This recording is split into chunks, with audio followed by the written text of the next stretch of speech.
Costas.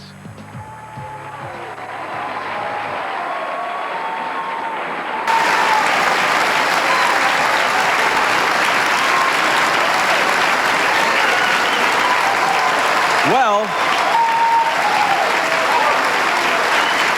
hello, as you can plainly see, we're here in front of a standing room only crowd in Bloomington, Indiana. You might say the home court advantage belongs to Bob Knight. This is the heart of Bobby Knight country. We'll have an hour-long live conversation with the longtime coach of the Indiana Hoosiers. There are 700 or 800 people here who are anxious to see Bob Knight, either that or they couldn't get tickets to the Mellencamp concert tonight, one or the other, but they're here. Knight's storied stewardship of Indiana basketball goes back 26 seasons, 3 NCAA championships, 11 Big Ten titles during that span. He goes for his 700th career victory as a coach when the Hoosiers play Wisconsin here tomorrow. Let's get a few things out of the way. How much longer do you expect to be the coach? Tomorrow. So they're going to let you coach tomorrow's game? You know, I never planned very far in advance. You're 56 years old. Do you see yourself coaching into your 60s? Yeah, I can, but it really depends on how good we're going to be. I mean, we haven't been as good recently as I would like to have us be. I mean, we haven't been bad, but we haven't been as good as I would like for us to be. Is that your fault? Partially. I mean, I'm the coach. I mean, it has to be. And I think that if we can get things moving in the right direction, I'll coach as long as we have it going in that direction. Some people have speculated that Steve Alford, who was on the Olympic team for you in '84 and on your last NCAA championship team in '87, and presently is a highly regarded young coach at Southwest Missouri State, that he would be a guy who could be your successor, maybe with your blessing. Is there any? Well, I think there are a lot of people that could be my successors, and I've found over the years that most people that speculate really don't know a whole lot about that which they're speculating. I think that there are several people that have been a part of Indiana basketball that when it comes time for me not to coach anymore could do an excellent job with it. Could you ever coach anywhere but here? About 5-6 years ago, maybe a little longer, there was a flirtation with New Mexico, I think, or New Mexico State. Well, I don't even really get to coach a lot at home, let alone anywhere else. I mean, this has been a great place for me. There are a lot of things that I've really enjoyed doing while I've lived in Bloomington. The people have been great. It's a great basketball environment here. It's one that I think a coach would really enjoy being a part of as a coach.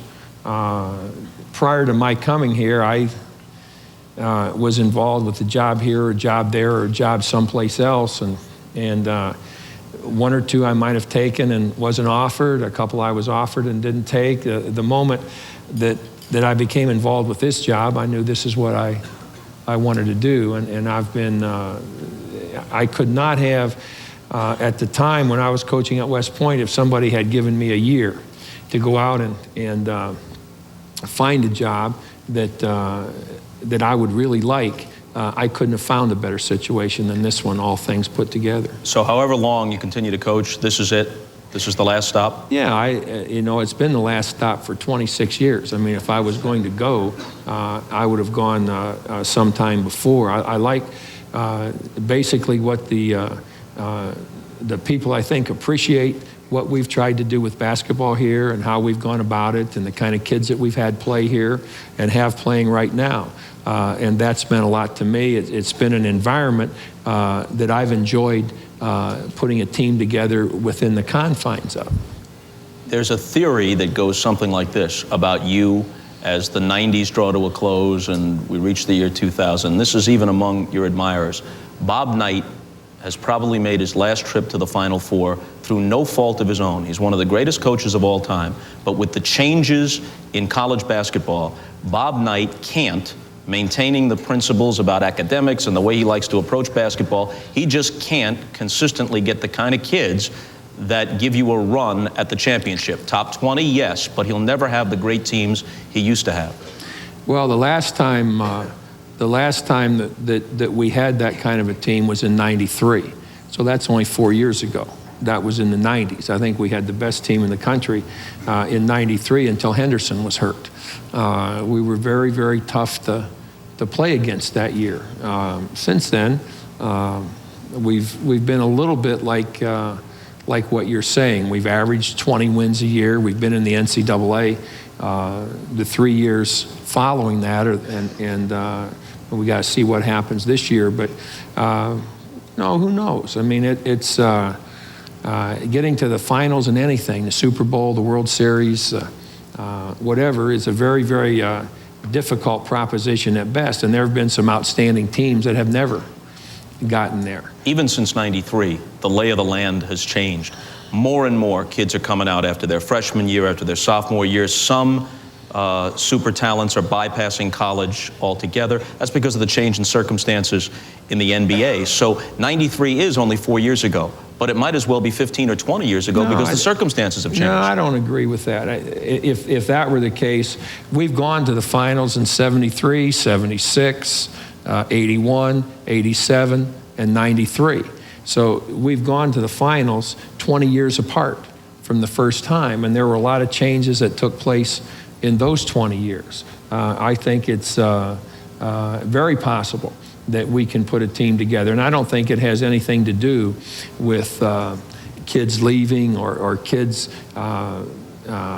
having aspirations that don't center around academics. I think that today, what we have, and perhaps over these 20 years, has been more of there's been a tremendous increase in the number of good players that play basketball in the United States. I think more good athletes play basketball than any other sport. And Parcells made an interesting comment back when he was coaching the Giants. Bill told me that there are a tremendous number of 6'5" to 6'7" kids that think they're basketball players that should be football players. And he thought that was a reason why there was a decline in a lot of tight ends, defensive ends, cornerbacks in the National Football League. So everybody today has got pretty good players. And so it's probably more competitive today to get anywhere than it ever has been. But you know what I'm driving at. You've always said that there are certain kids, talented kids, not necessarily bad kids, who weren't cut out to play at Indiana. Oh, sure. I would think that situation is more acute now. You're in a modern era, and it seems to me that fewer kids and fewer parents are going to say, you know what, I'm going to subject my son to what it means to play at Indiana, both the academic rigors and possibly taking some browbeating or worse from Bob Knight. I'm going to let him go someplace else where the coach is going to be more accommodating and where the idea is to prep this kid for the NBA. Well, surprising to you probably, those are kids that I'd like to see go somewhere else. No, I understand that. I mean, I'd like them to go elsewhere. And I agree completely with what you're saying. The first thing I ever tell a kid and his parents when we're recruiting a kid is, hey, I'm not for everyone. And I'm not for a whole lot of guys. There's a very narrow, and I define a personality that I think can play here. A kid that wants to play, that's willing to work, that wants to be a student. I tell a kid, you've got to do three things to be able to come here. Number one, can you play hard? Well, all kids say yes. And I say, well, you have no idea what playing hard is all about. You know, your definition is a little bit different than mine. And I've got some kids that are juniors right now whose definition is still a little bit different than mine. And secondly, can you go to class?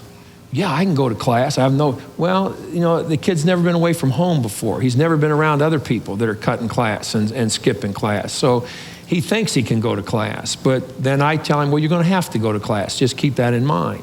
And thirdly, can you behave? Well, yeah, I can behave. Well, now you can behave according to what you think behavior is, but you got to behave according to what I think it is. Now, if you can do those three things, you can come here and play basketball. I mean, I think that we've had kids even here in the last couple of years where I don't think we've been a national contender. We have each year beaten some pretty good basketball teams. I think that we've been able to do some things that'll change the complexion of our team a year from now to the point where it'll even be more competitive. You know, I don't have any concerned about our being able to be competitive. I think that we're on the verge of being pretty competitive here. Last question before a break, and then we have the full hour after this. What do you stand for?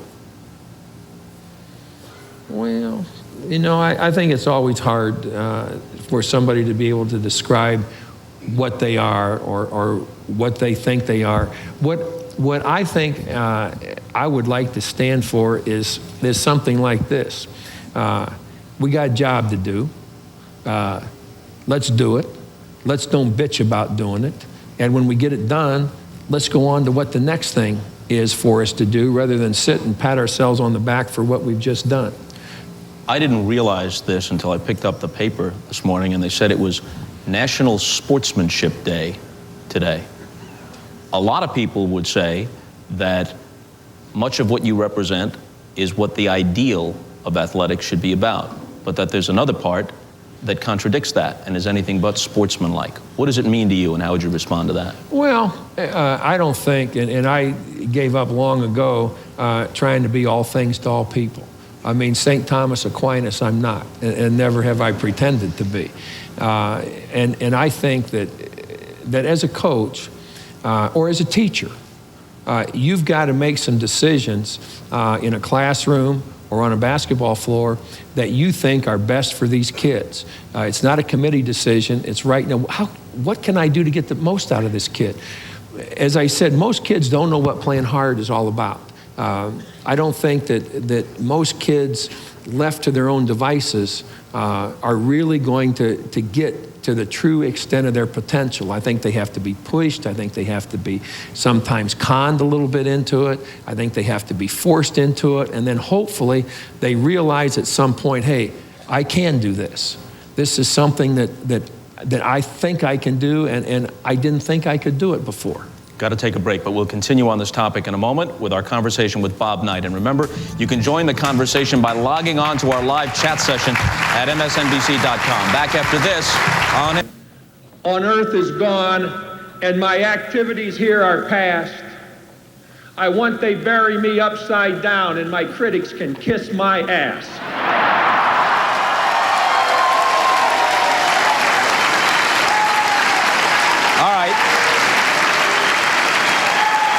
Let's quell the pep rally a little bit so we can get on with this. I'll ask you the same question off this reaction that I asked you a few years ago, which is this. These people applauded, just like the folks at the ball game applauded, but you're preaching to the choir.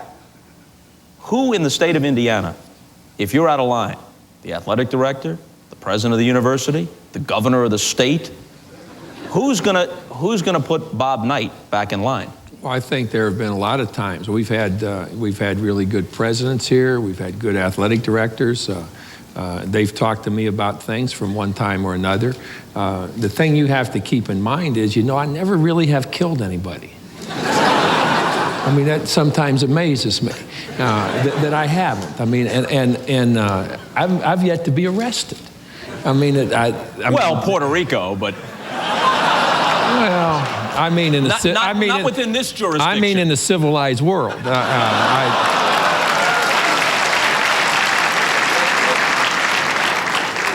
But see, here's the thing that you've got to keep in mind. The people that I'm most concerned about are our people.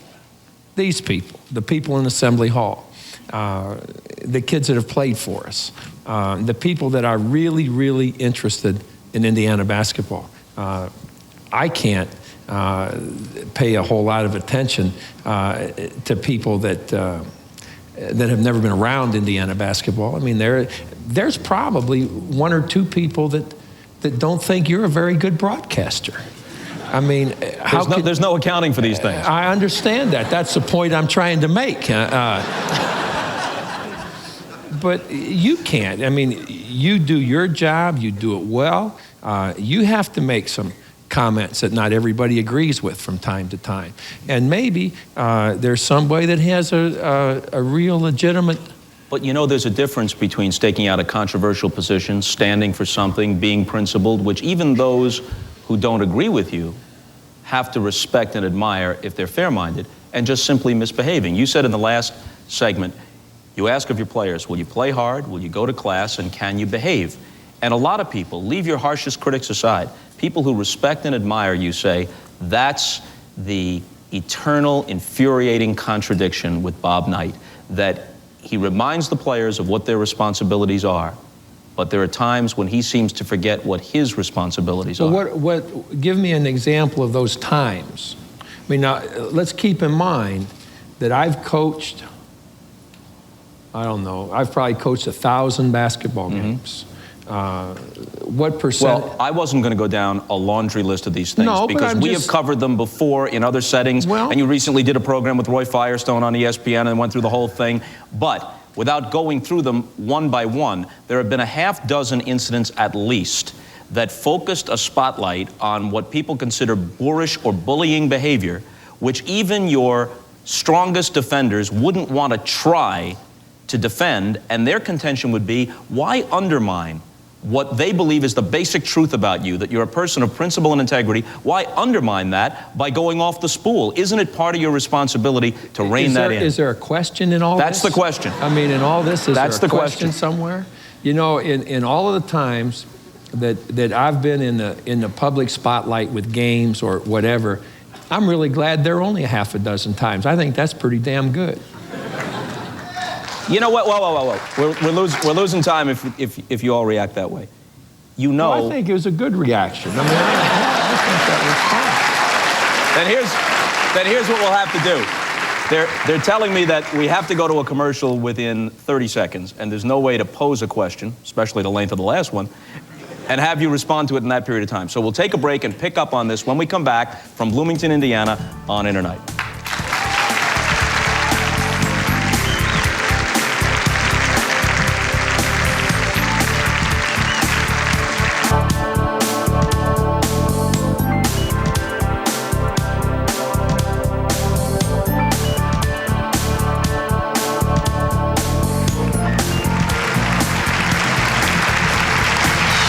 Okay, we continue now from Bloomington with Coach Bob Knight.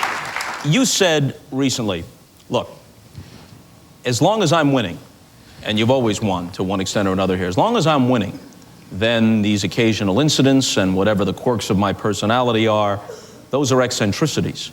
When we start losing, the same things will become embarrassments. I don't remember ever having said that, quite honestly. I mean, there are a lot of things attributed to me that either I'm getting to the point where I can't remember or I didn't say. Quirks is not a word that I ever use. Neither is the word eccentricities. So I'm not sure that's something I ever said. All right, so let's take something I know for sure you said, because you said it about 3 years ago in an interview we did on NBC. You said, look, people want talent, but very often they won't grant understanding to a person with talent, to a person with drive. They want to win, but we don't get there with milk and cookies. And if I had been all the things, I'm paraphrasing here, but you said, if I had been all the things that people want me to be, those championship banners wouldn't be there, and maybe more important, the good things that I've done would disappear too. But I think some reasonable people would say, you don't have to throw the baby out with the bath. That there have been people who've coached for you, disciples of yours, Jim Cruz, Mike Krzyzewski, people like that, who apply all of the virtues and screen out some of the volatility. Maybe publicly screen out. There's a difference. There are a lot of things that transpire in a locker room or somewhere else that you may or the public may never ever be aware of. Everybody has a different way of going about things. And what you paraphrased was actually pretty good, because I had paraphrased a line from Felix Krull, Confessions of a Con Man by Schimmelpriester, and I'm sure it's a novel that you're very familiar with. And I was just reviewing it on the plane on the way over. I thought that you probably were. And yet we all have to go about things in a different way. You're who you are. The things that appeal to you, maybe not to me. We go out tonight to eat, you order one thing, I order another thing.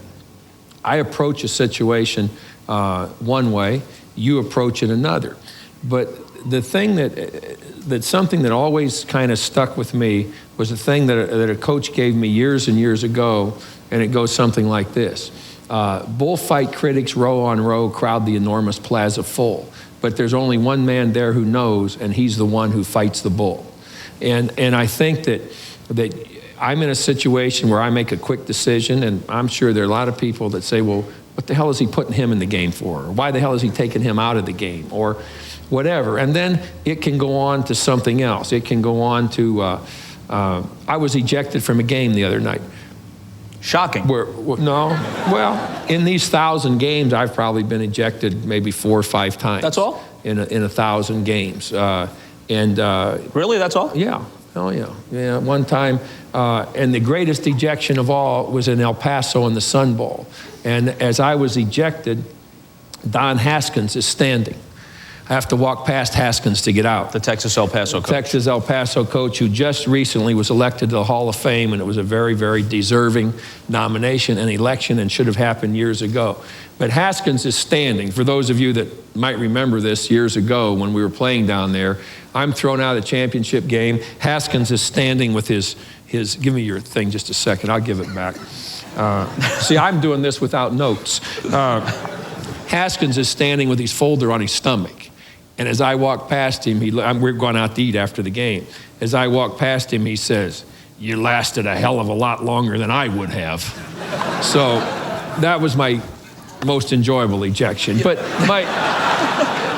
my point is that I'm going to do things differently. I'm going to do things my way. I'm going to do things the way, and I think everybody should. True, but saying you do things your way is something that people respect up to a point, but then there are certain things that fall outside whatever the broad spectrum of differences ought to be. Well, I think... What have you done that you regret? We only got about 30 seconds here. Well, I mean, we can't even scratch the surface with 30 seconds. I mean, what have you done that you regret? We all have things that we've regretted. In that case, you can think about it during this break. We'll take a break, and we'll come back when we have a little more time with Bob Knight.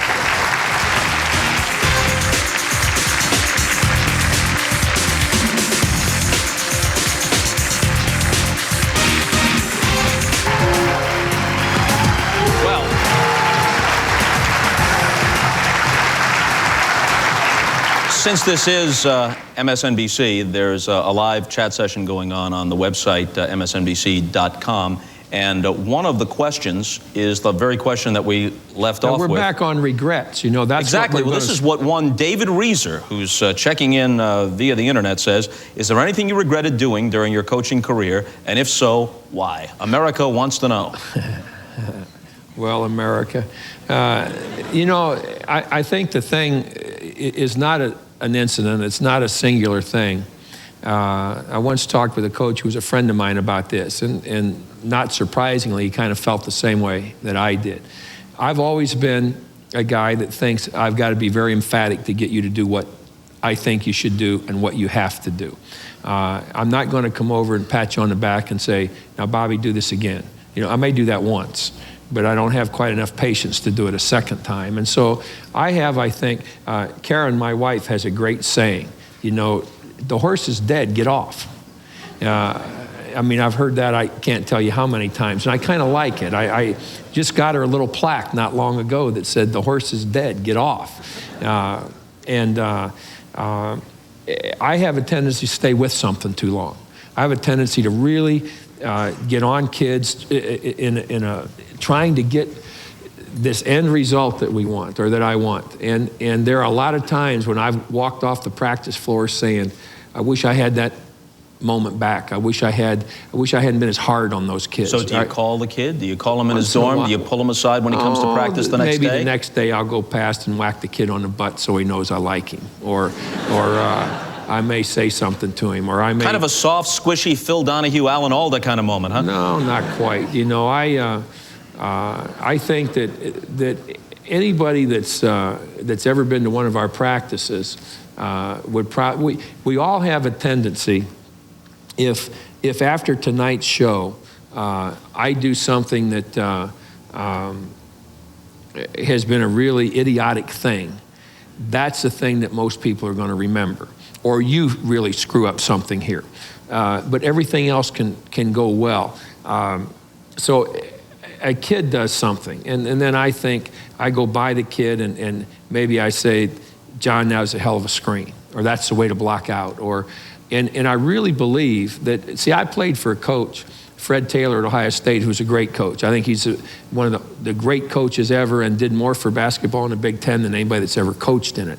And Coach Taylor never let a good play go by without saying something about it. And I think I'm the same way. I think when a kid makes a good cut, a good screen, but the difference between him and me is that I say more about bad plays. I don't think bad plays are a part of basketball. I think bad plays are a result of poor concentration, poor positioning, not recognizing what's happening. And Karen and I talk about this a lot. She was a great coach, a great teacher. And I think she probably did things in a very disciplined, very stern way, but not nearly as emphatically as I would. And there are times when I wish I realized a little quicker that the horse was dead. Let's get the hell off and get on another horse. Since you mentioned Ohio State, I don't think many people, especially outside Indiana, have seen footage like this. We have some footage of you playing for Fred Taylor's teams in the early 1960s. You played with John Havlicek and Jerry Lucas, played on an NCAA championship team. Let's see if we can roll that in just to get a look at the young Bob Knight out of Orrville, Ohio. And obviously, we're at the peak of technology. It's rolling right in at my command. Now, where are you? I've got the ball. You got the ball. That's you, number 24. Nice pass. Jumper missed. Knight the rebound to the baseline, and he, misses. I thought you were going to get the deuce there. Oh, but it was a close game. That was a crucial moment. 109-38. Kind of a defensive struggle. I must have gotten fouled on that shot. 109-38. That was the first of many bad calls I've endured in my career. Now, you said that you can't put up with imperfections. There are times, I know, when you go home after a game, it may be a victory, but you feel your team didn't play to its potential. You can't sleep. You're pacing the hallways. Doesn't this take a whole lot out of you? Yeah, I think it does, but I also think that when it really matters, to somebody, the eventual beneficiaries are going to be the kids that are playing. How close to perfection have you come? In 75 and 76, for the whole seasons, your teams lost one game combined. 75, you lost one game, and that was when Scott May was hurt. The next year, you were perfect. And a lot of people thought that was one of the great teams of all time. Were you satisfied? Well, I could go back and say that we didn't play particularly well in this game, or we didn't play particularly well in that game, or we had a bad streak here. We've had games. We were playing Virginia Tech one night here when I thought we played basketball as well as I've ever seen it played. The first half of the gold medal game in 1984 in Los Angeles, I thought basketball was played by our team as well as it could possibly be played. Now, does that make you happy, or does it just quell the demons temporarily? No, I really appreciate that. I don't have to see perfect basketball. This is a game that can't be played perfectly. It's a game of mistakes. I remember a coach, Ashton Hall, who coached at Rittman High School in Ohio, a team that we played against when I went through high school, telling me one time, he said, now when you get to a point where I was just like a sophomore in high school, when you get to the point where you see state tournaments or you see really important games played, you'll see that one thing happens in those games that happens in all games, and it's mistakes. And there isn't such a thing as a perfect game. I think that the perfect game is kind of like, for me, the holy grail that you chase. And it's impossible to play this game perfectly. It's just too difficult. You can't throw, in basketball, you cannot throw a no-hitter where no one reaches base. It just can't be done. When we come back, we'll hear briefly from someone who comes as close to basketball perfection as anyone ever has, Michael Jordan on Bob Knight, when we come back to Bloomington after this.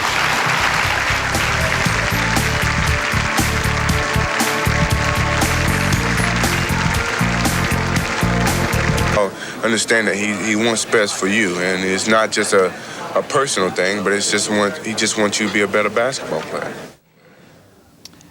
That was Michael Jordan, who of course played for Dean Smith at North Carolina, but played for you on the gold medal winning 1984 U.S. Olympic team. Tell the story about Jordan. Now, you were talking about how you tend to focus more on the mistakes than on patting a kid on the back when he does something well. You got to have a microscope to find Michael Jordan's mistakes.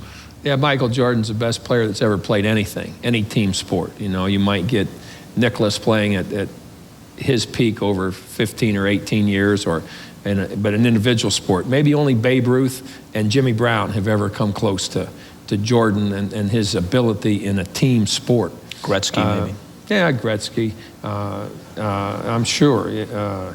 But we're ahead of Spain in the gold medal game by 28 points, and I'm walking off the floor at the Forum in Los Angeles, and I look up the scoreboard. And this is halftime, 28? At halftime, and I'm with one of the great people in athletics, C.M. Newton, who was with me through the Olympics, and I turned to him and I said, you know, what the hell am I going to say? And I'm a great believer in, let's say something that's going to get us going in the second half. Let's just don't go in and say, God, we played great. What a great half this was. Let's relax and go play the second half. I always want to think of something that I can say that kind of gets their attention and they know we've got another half to play. And I open the locker room door and I still haven't thought of what I can say. And the first guy I see is Jordan sitting at his locker. I think to myself, if I can say something to Jordan, everybody else is going to pay a little bit of attention. They're going to say, geez, if he's on Jordan, what's he think about the way I've played? You know, Jordan's played 12 minutes. He has 19 points, 11 rebounds, and 8 assists in 12 minutes. So I walk over and I stand in front of Michael. And Michael looks up at me and I said, Mike, when the hell are you going to screen somebody? When are you going to set a screen? When you're in the game, we got 4 guys screening, but you're not screening. When you're out of the game, we got 5 guys screening. We got good movement. We got good screening. All you've done the whole first half is score, rebound, and pass. When the hell are you going to screen somebody? So Jordan, you know, God gave Jordan a lot of gifts, and among them is one of the great smiles of all time. And Jordan looks up at me with that grin and he says, Coach, didn't I read recently where you said I was one of the quickest players you've ever been around? And I said, what the hell has that got to do with you screening? And he looked at me and he said, Coach, I think I set them faster than you can see them. I said, just slow down a hair then. We got about a minute and a half before another break, then we have plenty of time remaining. You've described yourself as a dinosaur. I mean, people who know you understand that you have a great feeling for that old style, maybe it's an anachronism now, that old style coach-player relationship embodied in those old Chip Hilton sports books. You have almost every one written by the old coach Claire B. One of the few times I've seen you tear up was when I mentioned Hank Iba and the way his son Mo said that you sustained Hank's life, that you put 5-6 years on his life by letting the old coach be around and soliciting his opinions and that sort of thing. Pete Newell, a long list, the respect that you have for that old coach-player relationship, Fred Taylor to you at Ohio State. But that kind of relationship is disappearing. I mean, it's just not the way things are anymore. It's a lot different now, Bob, than it was when I first started. Coaches today make more money in a year than coaches did in a career when I first started. To replace me at Indiana when that time comes, some coach will demand some astronomical fee. When I came here, a figure was quoted.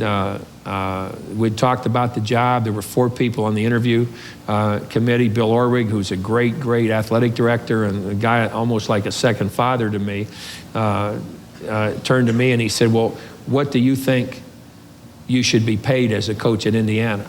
And I answered by saying, well, you know, we've talked about what a really good job this is, and I'm sure you would pay what the job is worth. And he said, how would $20,000 be? And I said, that'd be fine. And that was the entire time that it took us to negotiate. We didn't even talk about how many years. But you are a dinosaur, right? And there's a little domain here. I kind of like anachronism better. You're an anachronism, right? There's a domain here that you're able to control to some extent. But the world that you knew is disappearing.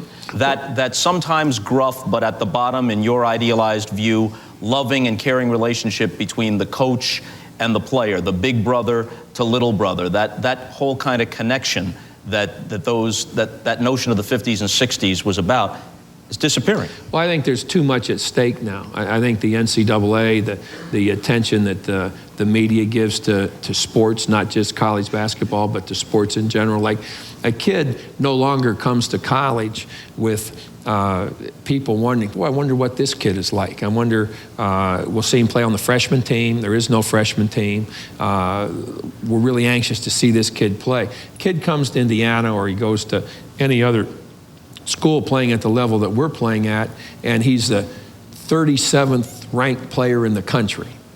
Well, how the hell does anybody know whether he's 37th or 38th or 137th? But he wants his playing time, and he's eyeing the NBA, and he's probably eyeing the people who are recruiting him, making demands on them rather than them making demands on him. He's been in all-star games. He's traveled the country.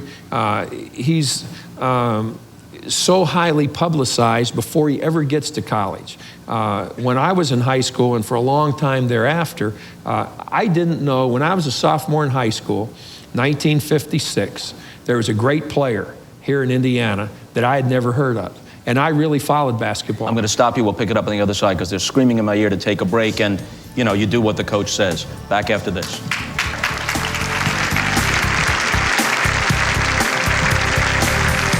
All right, as the minutes wind down to a precious few, you finish up the story you were telling before. Well, that player that I mentioned, that as a 16-year-old sophomore in high school, I didn't know about, was Oscar Robertson.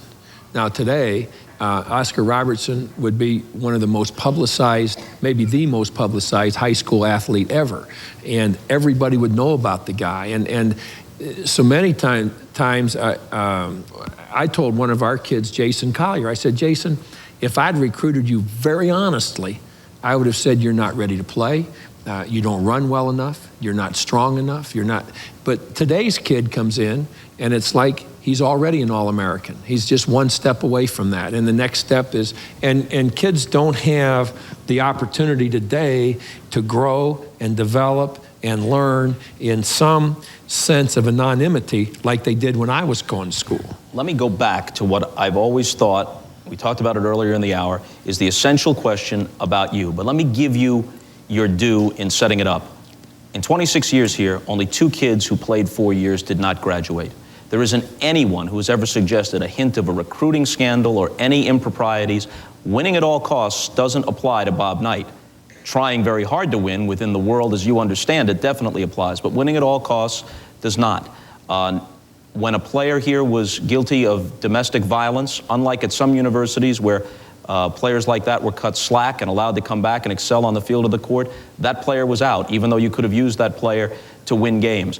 Kids here have to go to class, or they don't get recruited, or they don't last here. And people talk truthfully about the many acts of charity and kindness through the years that are associated with you, even if you don't try to publicize them. But then something happens, like what happened a couple of years ago after the NCAA loss to Missouri, where an NCAA representative gives the press the impression that you're not going to come out to be interviewed. That was wrong. He was incorrect. You were steamed by this. But then you take off after this guy in a profanity-laced tirade that even if you're correct about your objection, what you've done to him is so much worse than what he's done to you that it reinforces every negative impression that might be out there about you, and again, undermines what may have happened away from the camera 100 times. This happened in front of the camera. Why let it happen? See, that's your thought. I disagree completely with that. My profanity-laced tirade had 2 profane words in it. 2. All right. Now I'm they were jackpot words, though. Well, yeah. I mean, I don't ever use anything small. Got about 30 seconds. Here's a situation where I'm being presented in one way to the press, and I gave the guy an opportunity by turning and saying, would you run this through me again? All the guy's got to do is say, hey, I was wrong. Coach Knight's here. But you're Bob Knight, and he's an NCAA functionary. It looks like you're bullying him. Well, I think the guy made an incredible error that he had no interest in rectifying. All the guy had to do was say, hey, I made a mistake. Coach Knight's been back here for 30 minutes. We've just gotten beat. I waited 30 minutes before I came out. I didn't have to. In 10 seconds, did you make a mistake in reacting that way? Well, a lot of people could have reacted differently. I reacted that way, and I think if the same circumstances existed again, I'd react the same way. And we're back right after this. Bloomington, down to a few minutes here. A long time ago, Sports Illustrated described your coaching style as a cross between Father Flanagan and Simon Legree. I was talking with Mike Ditka a while ago. This is before he went back to coaching with the Saints, but he'd been out for a few years, and he said, you know what? I never understood myself as well as I needed to until I stepped away for a while. And now he claims he comes back with no less desire to win, but with a different perspective. You ever feel like you need a perspective alteration or fine-tuning? No, because when I step away from it, I'll just be a little smarter than Ditka was. I'll never come back. I would have no interest in coming back. You once quoted Lincoln, something to this effect. Again, I'm paraphrasing. If when all is said and done, I'm down to only one friend, but that friend resides deep within me, then I'll be satisfied. If you die tomorrow, will you die satisfied? Yeah, I'd be very satisfied. I mean, very satisfied. I think that if I died tomorrow and there were a long line waiting to get into wherever it would be good that we could get into, I really believe very strongly that there would be a hell of a lot of people behind me in that line. But some people say that Knight just can't bring himself to say he's sorry. Oh, I've said I'm sorry to a lot of people. I mean, I think I've been always able to say that. It's just that people that think I should say I'm sorry about something that I totally disagree with think that I'm wrong. And last thing in about 20 seconds, I heard that before this season, some fashion guy said to you, like a number of coaches have a deal, I'll cut you a deal, get you into some Armani, some Donna Karan. What the hell are they? Those are designers. Oh. Your little double-breasted, little thing with the tie. You weren't interested, right? I mean, take a look at this. What do you think? On that note, thanks. Bob Knight, and thanks to the audience here in Bloomington. That's it for tonight's show. Thank you for joining us for our live hour conversation. Don't forget, you can log on to MSNBC.com for more of tonight's conversation with Bob Knight. Tomorrow on Internight, Ed Gordon interviews actress Alfred.